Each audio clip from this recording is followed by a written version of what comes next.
figure out how we can get that done.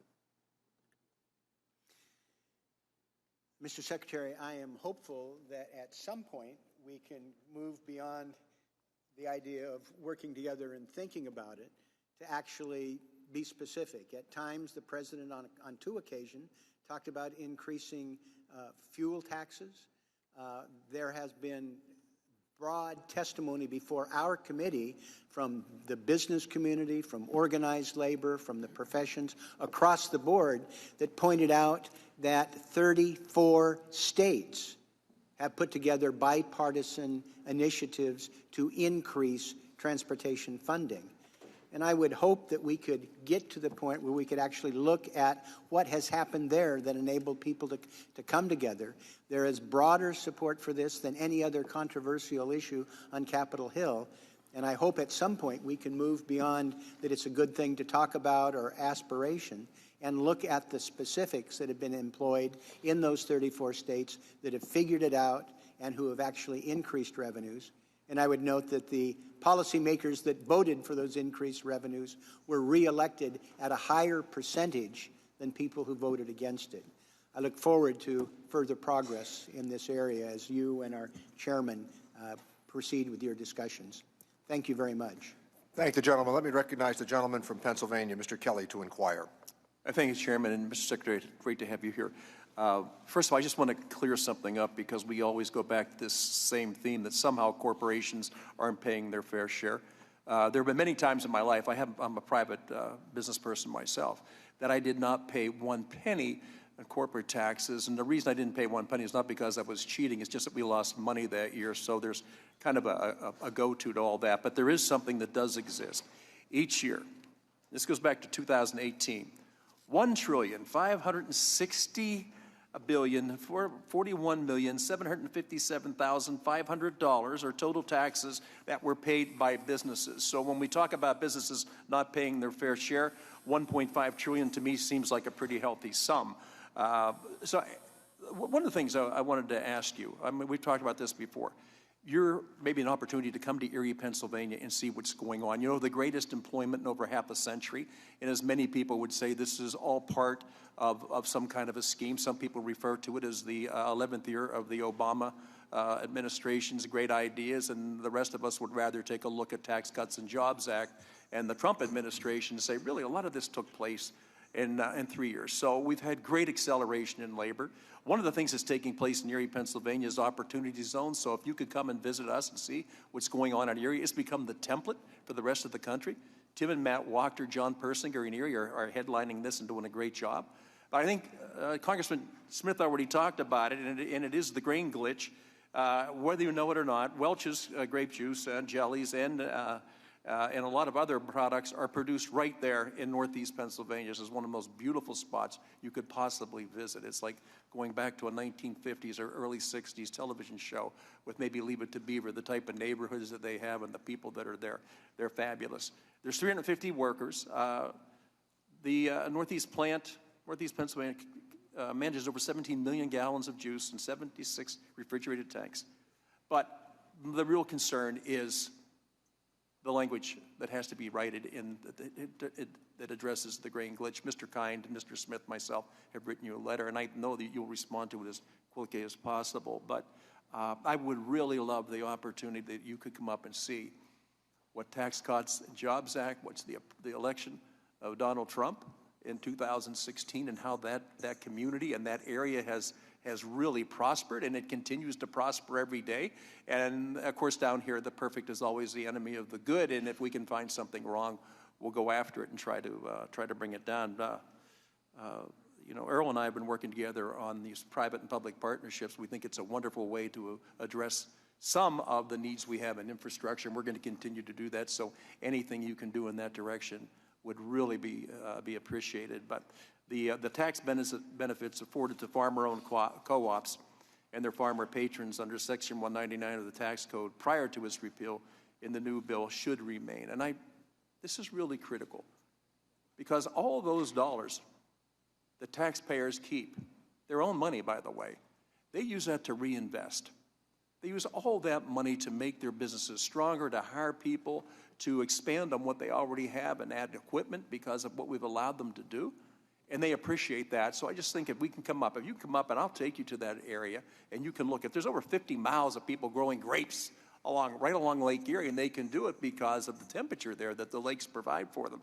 So anything that you can do working on that issue would be greatly appreciated. I want to thank you for your appearance here today, and I want to thank you for the commitment that you've made, not only to this administration, but more importantly, to the United States of America and all of us. I really appreciate you walking out of the life you were in, which was much better than this one, and coming into here. And I think at times you must feel like a piñata on Cinco de Mayo.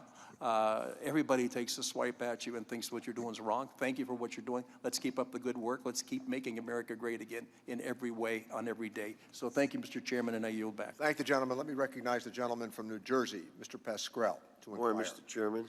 Bill? Secretary, thank you for being here today. This isn't going to be pretty, but I have great respect for you. I wrote a letter to you,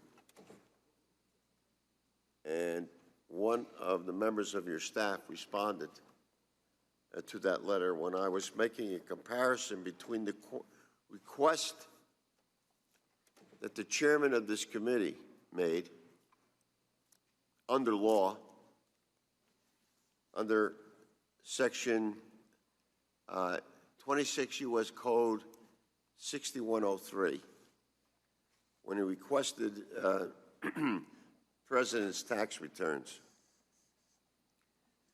Let me read what the law says.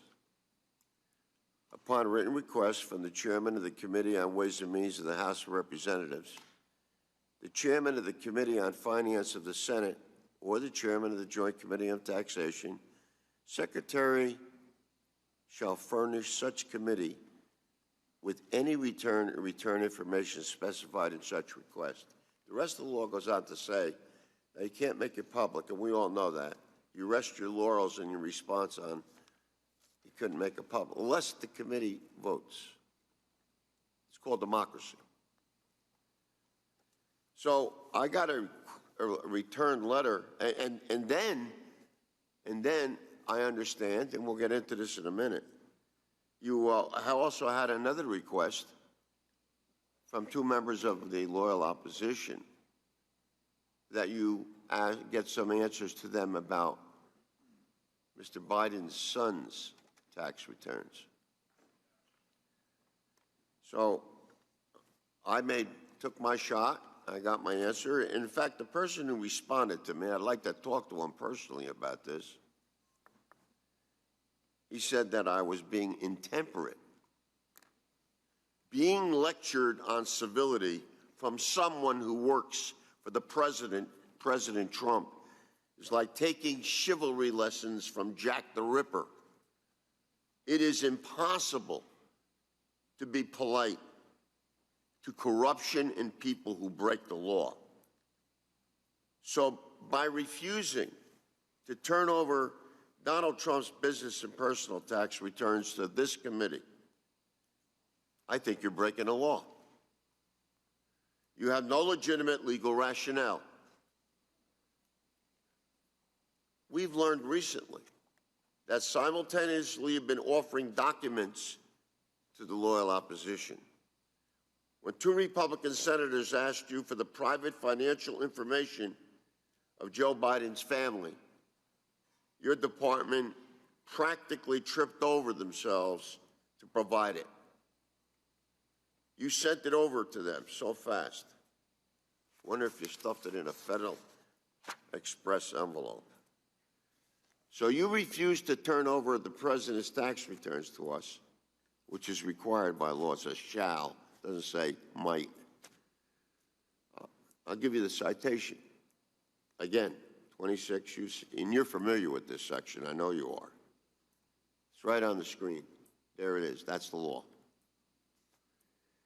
Your stated reasons for stonewalling our request, you never cite any superseding legal basis. The only thing you suffer is smug rhetoric and staggering lies. I told you what the law is. Word for word, it's right there. Tell me the specific statute that allows you to overrule 26 USC 6103 F1A at your whim. Tell me what statute. Please. So first of all, let me just comment. I asked a question, Mr. Secretary. No, I'm commenting because I find it offensive that you're telling me that I'm breaking the law and staggering lies. I asked you to tell me why you're not breaking the law. There's the law right there. Just to be clear, there's a third branch of government, and there are courts that interpret things. This is in the courts, and the courts will deal with it. So that's your interpretation of the law. I'm relying upon legal counsel on what is our interpretation of the law. So in all due respect, I am not breaking the law. You have a different interpretation. You're not a judge, and this will be determined by a court. Neither are you. Gentleman's time has expired. We'll proceed. We'll move to Mr. Holding, is recognized to inquire. Thank you, Mr. Chairman. First, I'd like to clear up some misconceptions about the President's budget regarding Medicare and Medicaid. The Medicare's trust fund gains 25 years of life under this budget, and Medicaid grows year over year, putting this program on a sustainable path so it can continue to provide vital services to those who need it, especially children, the disabled, the elderly, the pregnant women. Secondly, I should note for the record that the President has produced a budget and the Democrats have not produced a budget. But moving on, Mr. Secretary, I'd like to thank you and the Treasury Department for all of your hard work involved in developing regulations to implement the international reforms included in TCJA. These changes have moved the United States towards a territorial tax system where true game changers as we continue to work to make U.S. companies that create jobs more competitive in international markets. And given the transformative nature of these reforms, the efforts of you and your team to craft final regulations implementing GILTI are particularly important. I want to thank you for your prompt response to my letter on the subject, as well as your continued consideration of congressional intent as you begin drafting these final tax regulations. It's important that we get this right for our U.S. companies competing in the global market. And looking forward, with Brexit now solidified and the U.K. exiting the European Union, we have an opportunity before us to move ahead with formal negotiations on a free trade agreement with the United Kingdom. And as I'm sure you know, Ambassador Lighthizer made his first official trip to London last week. I believe it was successful, and I'm sure he's going to do an excellent job leading these negotiations. But I did want to get from you your thoughts on the benefits of easing trade between our two nations. I'm sure you're aware that London is the largest capital market of all the EU countries. It's coming out of the EU. But you may be surprised to know that the second largest capital market in the EU is actually Edinburgh, which is fascinating when you think about it. And it highlights the importance of the United Kingdom as far as capital markets. So just give me the remainder of the time to give me your thoughts on the benefits of more closely aligning our markets and what impact you expect a bilateral U.S.-UK trade deal to have on our economy going forward. I think it's clearly one of our big priorities, and I think Ambassador Lighthizer has this on the top of his list. I was in the UK last month, and I spoke to my counterparts about this, so I can assure you we look very much forward to getting a trade agreement done with the UK. I think that our two economies have many similarities, and this will be very good for both of us, particularly in this environment of issues like the coronavirus and stimulating our economies. Yeah, I agree with you. And when you think about the United States capital markets and the UK capital markets, they're really the only capital markets in the world for entrepreneurs to be able to turn to raise capital.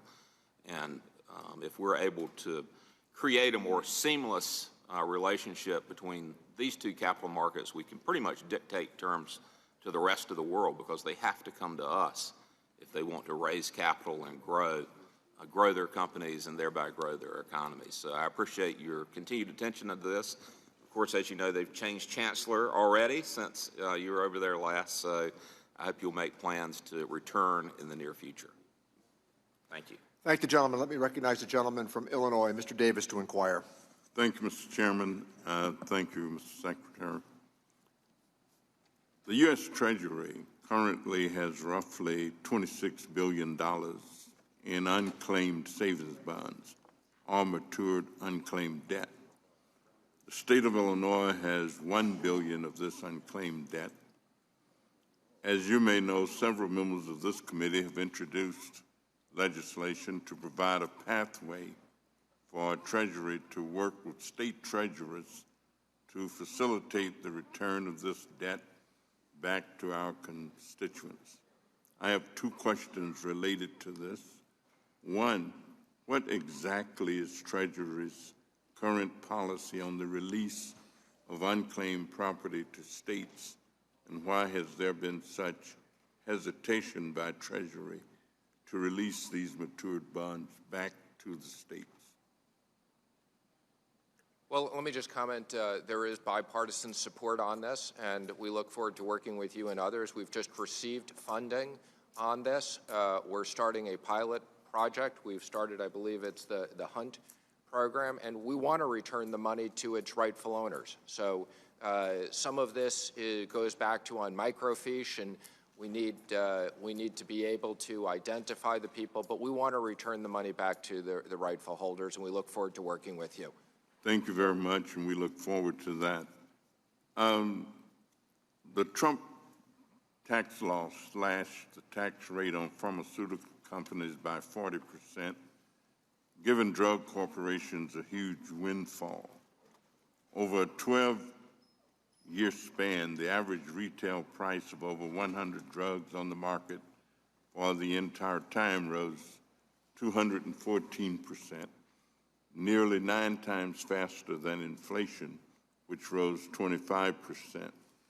In 2018, retail prices for 267 popular brand name drugs rose by 5.8%, well over twice the 2.4 inflation rate. The Trump GOP tax law that took effect in 2018 slashed the corporate tax rate on domestic profits by 40%, from 35% to 21%, giving drug corporations a huge windfall. The U.S. tax rate on corporations' foreign profits plummeted to an effective rate of about 11%.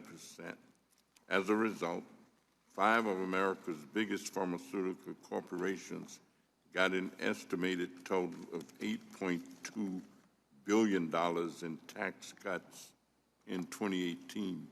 Could you share how this benefited the economy? I would just comment, I think, you know, the President shares your concern on drug pricing. I think he was originally scheduled to meet with the pharmaceutical companies yesterday to talk about drug pricing, but it shifted to coronavirus. It's not as much in my lane, drug pricing, but I can assure you that's a big concern of the administration, and we look forward to working with you in your office on this. Thank you very much, Secretary. I yield back. Thank the gentleman. Let me recognize the gentleman from South Carolina, Mr. Rice, to inquire. Thank you, Mr. Chairman. Thank you, Mr. Secretary, for being here. I just wanted to kind of go over some of the accomplishments that we've seen that are the most important to my district, Mr. Secretary, since you've been in office, since the President's been in office. The unemployment rate today stands at 3.6%. Prior to 2016, the Congressional Budget Office projected the unemployment rate today would be 5%. That's 23 months below 4% and the longest in 50 years. Mr. Secretary, why do you believe that the unemployment rate today is lower than what CBO projected in 2016? I think it's lower because the President's economic programs are working. And which couple of those economic programs would you give the most credit? Tax cuts, regulatory relief, and trade. And, you know, I just want to highlight that when I hear people say this is only for people on the top end, I represent one of the poorest counties the poorest county in South Carolina, one of the poorest in the country. It's Marion County, South Carolina, which is 57% African American. And on the date that President Trump took office, the unemployment rate in Marion County was 9.6%, and today it's 4.2%. So I want to thank you on behalf of the residents of Marion County for your economic policies and the president's economic policies. GDP has grown at 2.5% for the first years of the Trump administration. Prior to President Trump's election, CBO, this is at the last years of the Obama administration, CBO projected that GDP would only grow at 2%, so it's 0.5% higher than they projected. They were wrong. They were far too low in their expectation of economic growth. To what do you attribute their miscalculation? Again, it would be the economic programs. And that would be primarily tax reform and the regulatory reform, correct? That is correct. And don't forget trade. Yes, sir, and trade. So we've got additional growth that we didn't expect. It just magically appeared, right? At some point, if we produce enough additional GDP growth, the tax cuts pay for themselves. Is that not right, Mr. Secretary? That is correct, and I would say we still think the tax cuts will pay for themselves. So we're experiencing a 0.5% higher GDP growth right now than CBO projected when President Obama was still in office. That is Would a 0.5% additional GDP growth pay for the tax cuts? It will. Thank you, sir. And let me ask you this. We have undertaken this reset of trade policy to make American workers competitive in the world. I don't know of anybody on this dais that would argue that we didn't need to take China on particularly. What is the effect of the trade war with China? I guess you could call it a war, restructuring, renegotiation. What is the effect of that on GDP in the short term? Well, first of all, I don't want to refer to it as a trade war. Matter of fact, we've had a historic Phase 1 agreement, which I think is going to add considerably to the economic success. I agree, but in the first 2 years of this renegotiation, let's call it that, what was the effect on GDP? Was it positive or negative? I'm happy to follow up with you. I think there's a bunch of different analysis on this, and it's difficult to model on this. But I would suspect it was negative, and I would suspect that this Phase 1 agreement is going to go further to grow GDP, and I suspect that this 0.5% of additional growth that we did not foresee is going to is going to grow from here, and that because of President Trump's economic policies, that we will more than pay for the Tax Cuts and Jobs Act. Thank you. I agree with you. Thank you, Mr. Chairman. I yield back. Thank the gentleman. Let me recognize the gentlelady from California, Ms. Sanchez, to inquire. Thank you, Mr.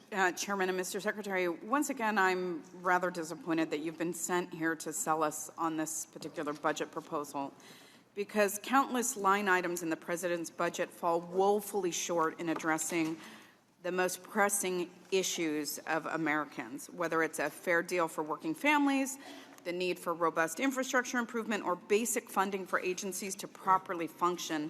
This budget misses the mark on so many levels. On the issue of working families, the Earned Income Tax Credit, or EITC, and Child Tax Credit, CTC, are refundable credits to provide support to low and moderate income working parents. It lifts millions of people, including children, out of poverty. EITC and CTC are income-based refundable credits that give working families real money in their pockets, often to cover the basic necessities for children. So does it make sense to you that refunds for families and children from the essential programs are now being used to offset student loan debt? Does that make sense to you? Well, let me just comment. I wasn't sent here to sell you on this. I came here at the committee's request to answer questions. Okay. And okay. I see them then you don't think his budget is a good budget, and you disagree with it? I do think it's a good budget. Well, then I would say you're here to answer questions to try to put a positive spin on his budget. I'm here to call me crazy, but that's why I think you're really here. I'm here to answer your questions, and I think there are both the student loan issue is a separate issue. Part of the reason why the student loan savings is, as we expect the economy but should we be using? Should we take away people's child tax credit or EITC refunds because they have issue with student loan debt? I mean, taking food literally out of the mouths of children because people can't pay their student loans back, which is crippling debt in this country, second only to mortgage debt. It's surpassed credit card debt. Does that not concern you at all? Let me just say the student loan programs do concern me. I think they need to be restructured, and we look forward to working with this committee and Congress on student lending, which... Okay, thank you for that answer. Beyond that, the IRS studies have found that most EITC claims filed by paid preparers come from those who are not licensed. And the studies show that they have the highest rates of erroneous EITC claims, yet there's no requirement to pass a tax competency test or keep up with changes in the tax law. Would you agree with the previous national taxpayer advocate that Congress should provide IRS the authority to regulate unenrolled return preparers? Do you agree with that? Or? I need to study this issue a little bit more, but I would say I absolutely agree that we need to make sure that tax preparers are competent. And however we do that, I do agree with your point. Great, I appreciate that. Moving to a related issue, the IRS assigns collection accounts to private companies. Some people on this committee, myself included, believe that only the IRS should collect taxes. But the program continues, and most of the accounts assigned to private collectors are low-income taxpayers. Recently, the IRS has decided that taxpayers should give their personal checking account information to these collectors to allow them to create checks for the taxpayers, a practice, by the way, that the FTC has banned. Why should taxpayers provide private debt collectors with this information? Don't you think that that exposes the taxpayers' private financial information to fraud or theft? Does that not bother you? I'm happy to follow up with the IRS on that issue. I'm not familiar with it, but we'll follow up. Great. And then lastly, there are more than 400,000 taxpayers with incomes over $200,000 who owe over $20.8 billion sitting in the IRS accounts receivable. I'm just wondering, will these wealthier earners likewise be assigned to private collectors? Again, I'm not aware of the specifics, but I'll follow up with the IRS and get back to you. I thank you, and I yield Thank back. the gentlelady. Let me recognize the gentleman from Missouri, Mr. Smith, to inquire. Thank you, Mr. Chairman. Thank you, Secretary Mnuchin, for being here today. Yourself and the Trump administration has done a phenomenal job in promoting pro-growth policies that has helped benefit so many communities that have been forgotten by other administrations and other politicians in the past, such as rural America. And under the Tax Cut and Jobs Act that was passed, the doubling of the standard deduction, the doubling of the child tax credit, those are two items that really benefit the people in Southeast Missouri. Those are two items that, with a family of four, of doubling the standard deduction, doubling the child tax credit, if that family of four makes $55,000 or less, their share in federal taxes is zero. Is zero, Secretary. I represent a congressional district where the median household income for a family of four is right at $40,000 a year. So the Tax Cut and Jobs Act was a huge benefit for the people in Southeast Missouri. It may have not been to my colleagues on the other side of the aisle because they represent much wealthier areas, but for a family that made $40,000, your pro-growth policies with the Trump administration were phenomenal, and I want to say thank you. And the Tax Cut and Jobs Act, President Trump and the Republicans-led Congress also made other changes to the tax code that supported farmers, ranchers, in the heartland of America by creating the 199 Cap A deduction, lowering individual tax rates across the board and providing certainty for businesses. On the 199 Cap A deduction, this continues to be an important issue for southern Missouri farmers and ranchers. Mr. Secretary, do you think you would be able to commit to working with Congress as well as stakeholders through the rulemaking process of this provision? Yes, and I'm glad to hear the tax cuts are working in your district. Thank you, Secretary. Now, switching gears, I want to talk a little bit about the electric vehicle tax credit.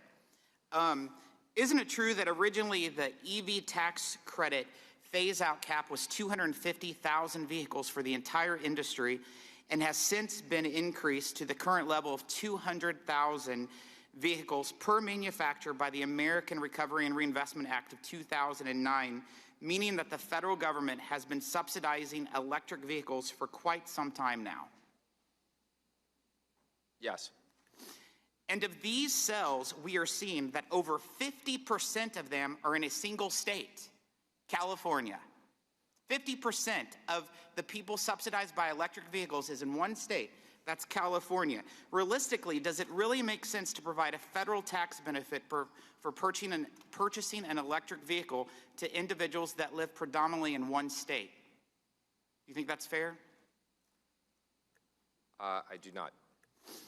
Now, when looking at electric vehicle credits claimed, a September 2009 report from the Treasury Inspector General for Tax Administration identified that a potentially $73.8 million was erroneously claimed in EV credits between 2014 and 2018.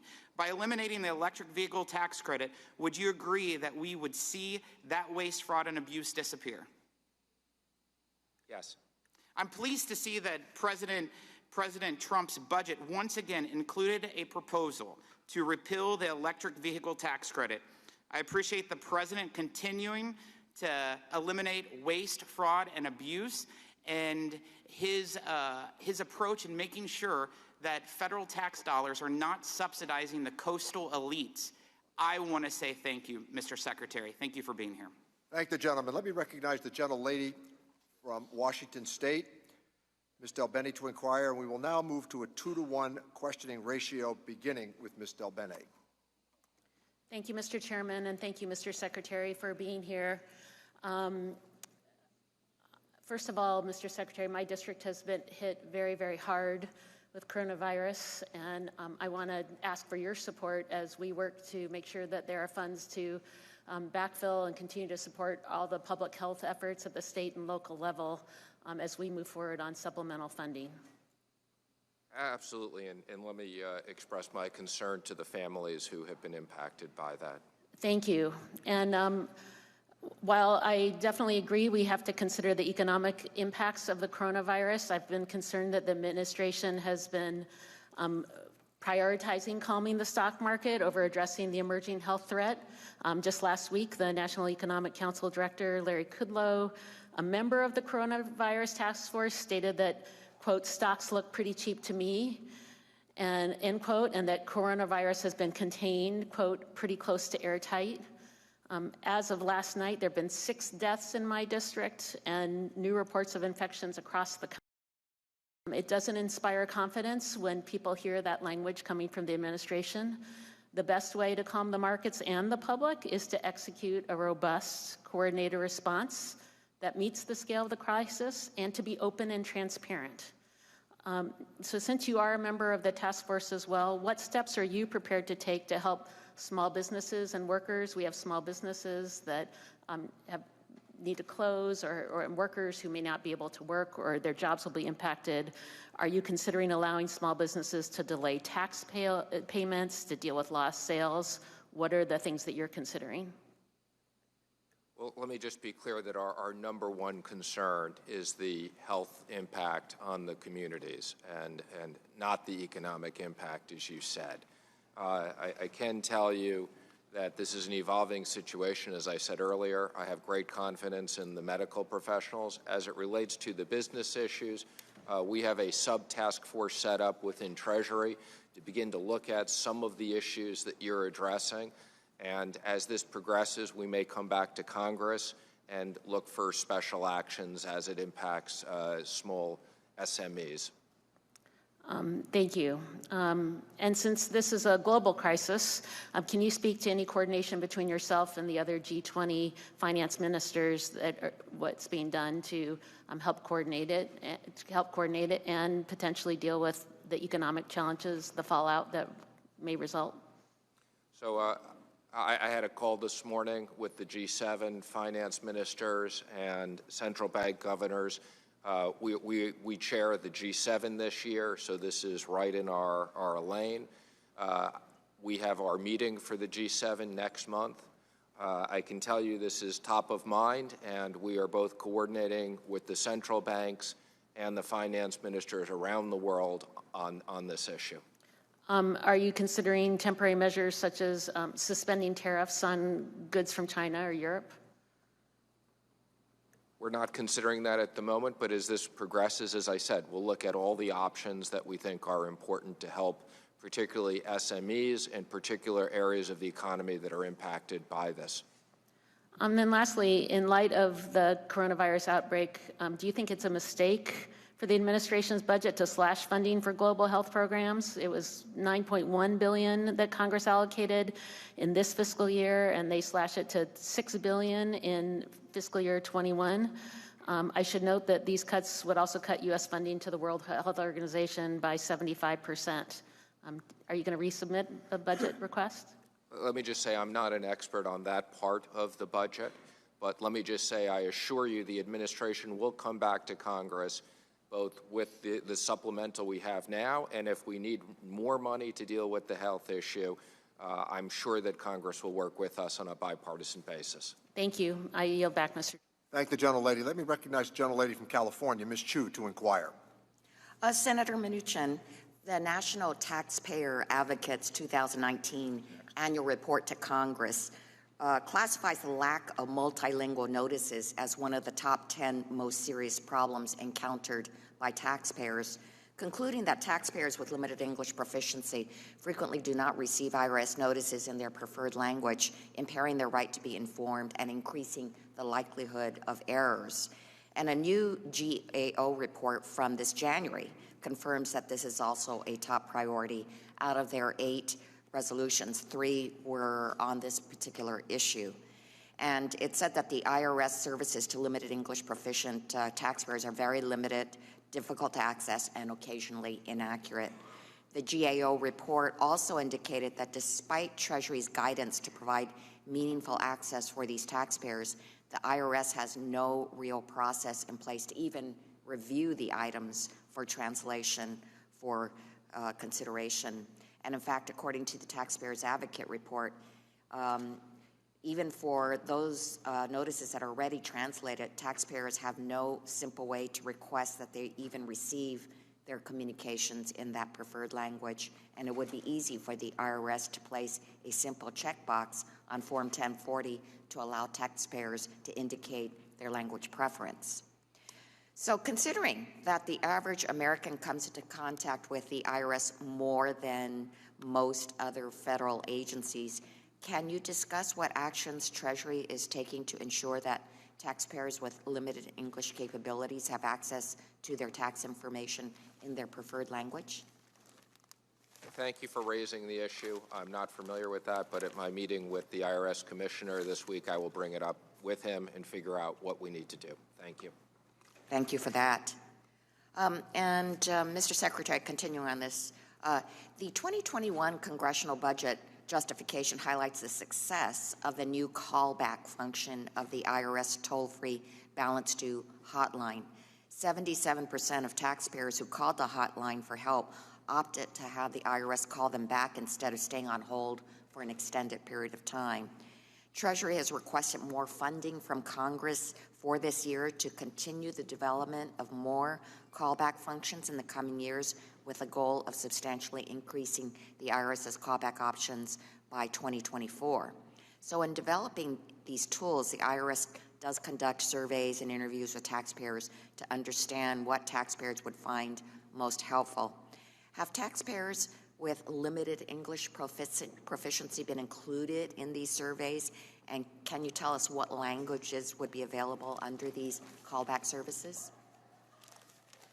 I will follow up and get back to you. I'm not aware of the specifics, but I can tell you I am aware of the callback function because I find it completely unacceptable that taxpayers should have to wait this long on a phone call and should be able to expect to have a convenient scheduled time to speak to an IRS representative. So we'll follow up on your specifics. Thank you for that. And finally, Mr. Secretary, I'm concerned about the disparity in auditing that is going on with the IRS. In 2011, 30% of the taxpayers at the very top were audited. In 2018, just 7% of them were audited. And but those at the very low end of the scale who have the earned income tax credit, who are by definition low and moderate income, now account for 39% of all audits.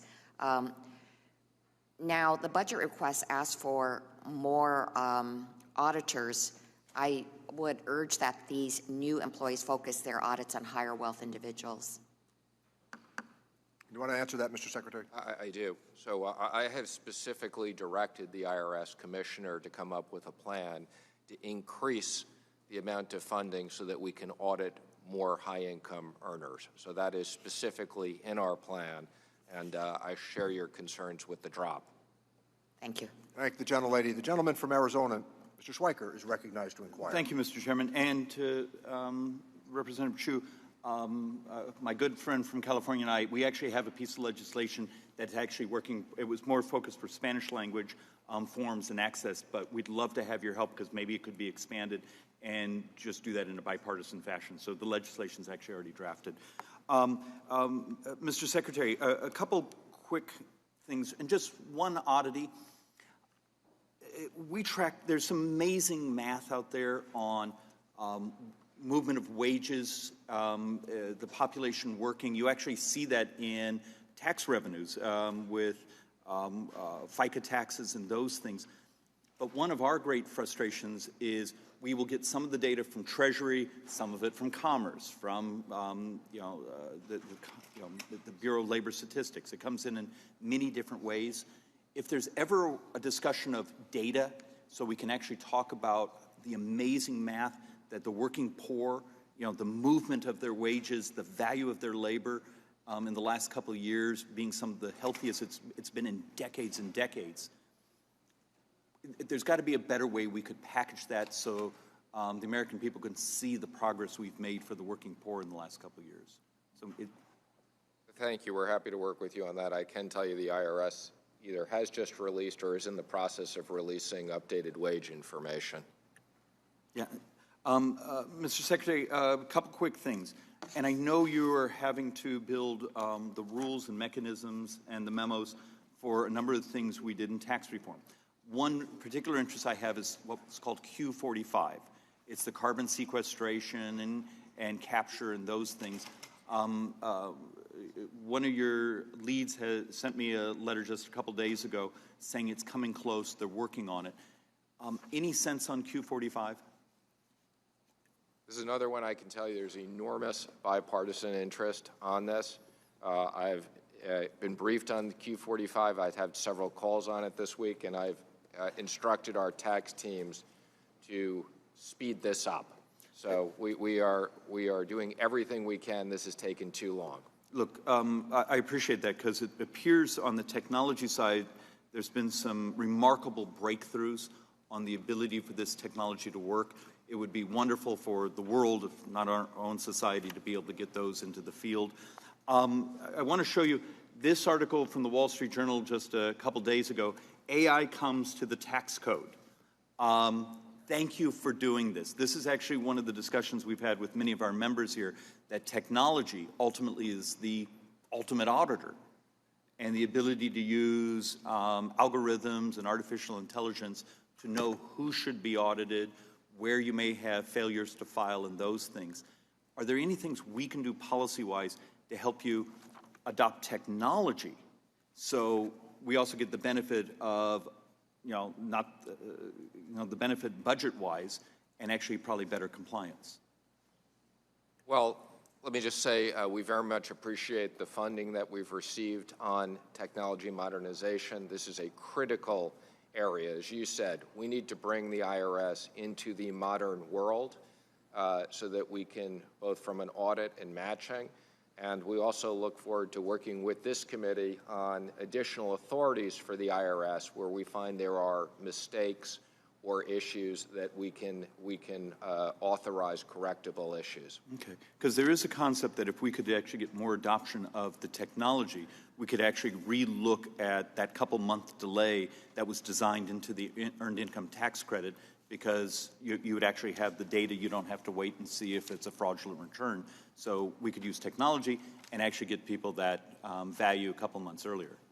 That's correct. I mean, ideally, if we have the ability to match them, we should be able to release the payments earlier. All right. Mr. Chairman, thank you for your... Thank the gentleman. Let me recognize the gentlelady from Wisconsin, Ms. Moore, to inquire. Thank you so much, Mr. Chairman, and how are you, Mr. Secretary? I've been listening carefully to some of the questions, and hopefully I can get through a lot of these in 4 minutes. According to CBO, we had very, very stagnant GDP last couple of quarters, 2.1%, and long-term projections at about 1.7% growth. Obviously, that has got to be a disappointment to you, despite the rosy projections that you've had with regard to the tax cut. Do you disagree with the CBO's projections? So the GM strike by, I think, about 50 basis points. I would say I do disagree with CBO's projections, although I want to acknowledge in the short term, because of the coronavirus, there will be some issues this year. Okay, so we have heard many of our colleagues, and you wax on about extending the life of the Social Security program for 25 years. Congratulations on that. But do you think, does